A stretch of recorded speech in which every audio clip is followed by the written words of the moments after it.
When you bring a new pet into your house, everybody's systems are kind of on high alert. And so you want to give everybody a chance to get used to the surroundings. I think it takes about 2 weeks for your adopted dog to kind of come into his or her own and act like they're really going to act when they're living in your home. So you got to give it a couple weeks. We're going to introduce these two dogs to each other in a very safe manner by keeping them both on leash and then really observing their body language when they meet. So Loyola's being a little submissive, and Trisha's being a little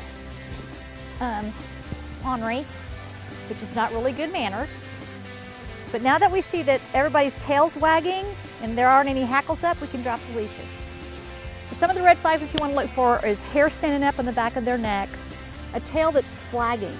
You can see them actually furrowing their brow. That's a stress behavior. You don't want to see a dog put another paw on another dog on its back and hold it down. They can play, but they don't want to hold it down. There's a lot of behaviors that can be corrected. Some of the things that we saw in Rescue Wagon, like the food guarding and the resource guarding, when you're working with a young dog or even an older dog, those behaviors can be corrected. There's lots of dog behavior books out there that talk about what you do. You remove the toy. Generally, we try to make sure that we catch good behavior and reward good behavior, and then when we find bad behavior, we correct it.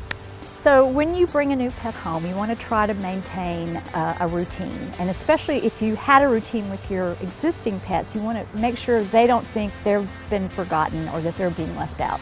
So you want to make sure you give them the same amount of attention, give the new dog attention, don't want any jealousy going on, and just give everybody some time to adjust.